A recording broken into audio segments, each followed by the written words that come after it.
Hello and welcome to facts with Urvashi. दोस्तों, आज के सेशन में मैं आपको बताऊंगी कि वुड का यूज़ आप किसी भी सेंटेंस में कैसे करेंगे। हमें अक्सर लगता है कि विल का पास्ट फॉर्म वुड है, तो केवल जब भी पास्ट की हमें बात करनी है तभी हम वुड का यूज़ करेंगे, लेकिन नहीं। वुड का यूज़ बहुत सारे सेंटेंसेस, बहुत सारे ऐसे क्लॉजेज हैं जहाँ पर आपको वुड का यूज़ करना होगा, पर आपको उस बारे में नहीं पता। तो आज ये सेशन आपके लिए बहुत हेल्पफुल रहने वाला है। तो I would request you all कि पूरा सेशन देखें और पसंद आए तो चैनल को लाइक शेयर सब्सक्राइब ज़रूर करें। जब भी आप टीचिंग के इंटरव्यू के लिए जाते हैं तो अक्सर इंटरव्यूअर आपसे ये सवाल ज़रूर पूछता है कि आप विल का यूज़ कहाँ करेंगे और वुड का। तो बहुत सारी क्लॉजेज हैं, बहुत सारे पॉइंट्स हैं जो आपको याद रखने हैं वुड का यूज़ करते टाइम। पहला पॉइंट है आपका, would is a past of will. जब भी आप किसी पास्ट टेंस की बात बता रहे हैं जो आगे फ्यूचर में आएगा, उसके लिए आप वुड का यूज़ करेंगे। इस बात को हम सेंटेंस के माध्यम से, एग्जाम्पल के माध्यम से समझते हैं। फॉर एग्जाम्पल, पहला है आपका, उसने कहा था कि वो मुंबई जाएगा। उसने कहा था पास्ट है और वो मुंबई जाएगा फ्यूचर है, तो वहाँ पर आप सेंटेंस का बोलेंगे ही हैड सेड। उसने कहा था he would go to Mumbai, वो मुंबई जाएगा। यहाँ पे आप ये नहीं बोलेंगे he had said that he will go to Mumbai। नहीं, जहाँ पर भी आप पास्ट में बात कर रहे हैं लेकिन फ्यूचर की बात बता रहे हैं, वहाँ पे आप would का यूज़ करते हैं। सेकेंड एग्जाम्पल, राम ने कहा था कि वो पिज्ज़ा नहीं खाएगा, तो Ram said that he would not eat pizza।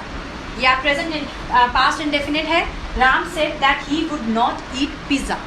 तो यहाँ पर हमने पास्ट हो गया राम सेड, और यहाँ पे वो नहीं खाएगा, फ्यूचर है पर पास्ट में भी बात हो रही है, तो यहाँ पर भी हम वुड का यूज़ करेंगे।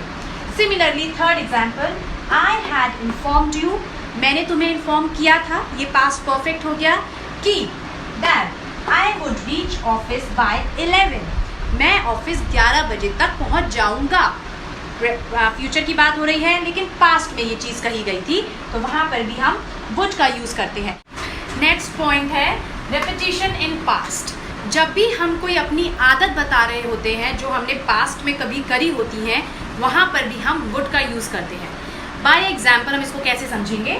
When I was a kid, जब मैं एक बच्चा था, when I was a kid, I would go to school, I would play with Aman, he would always give me his ball, teacher would often scold us. यहाँ पे आपने देखा है हर सेंटेंस में हम वुड का यूज़ कर रहे हैं, क्योंकि ये रेपिटेशन था, इसकी आदतें थी जो हम प्रेजेंट में बता रहे हैं, वहाँ पर हम वुड का यूज़ करेंगे। नेक्स्ट कॉन्सेप्ट है हमारा यूज टू।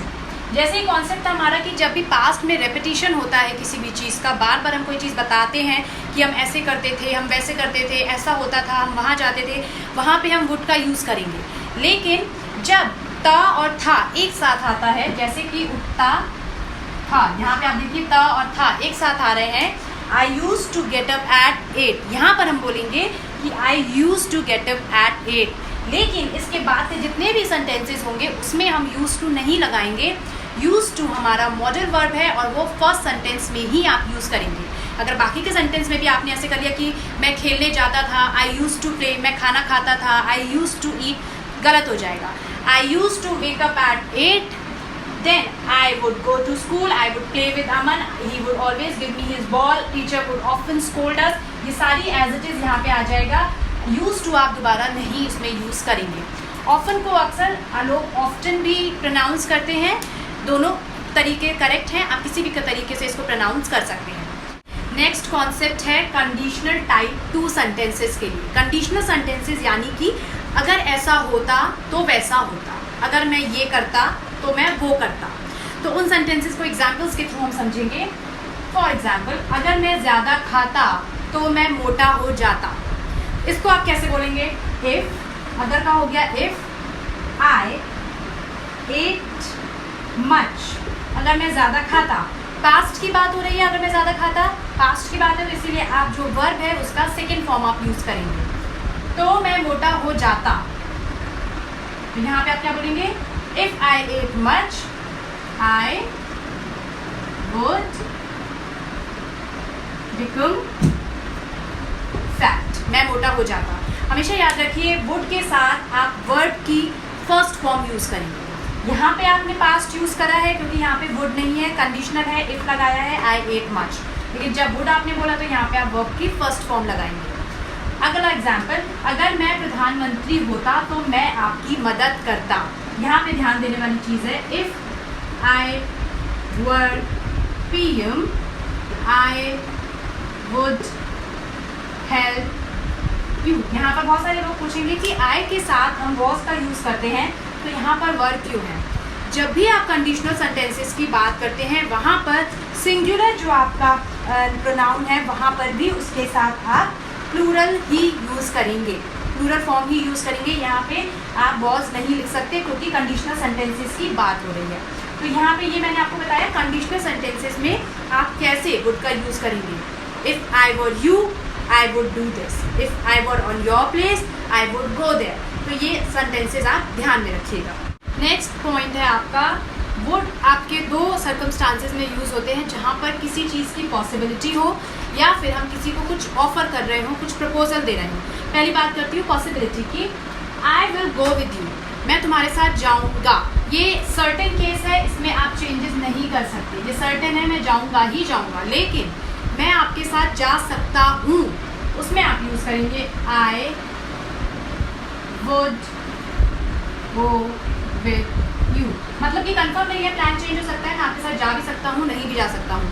एडवांस इंग्लिश में आजकल लोग वुड की जगह मे, माइट और कुड भी यूज़ करते हैं, तो आप इनमें से भी कुछ भी यूज़ कर सकते हैं। I may go with you, I might go with you, I could go with you. अगला है ऑफर, जब आप किसी को कुछ प्रपोजल दे रहे हैं।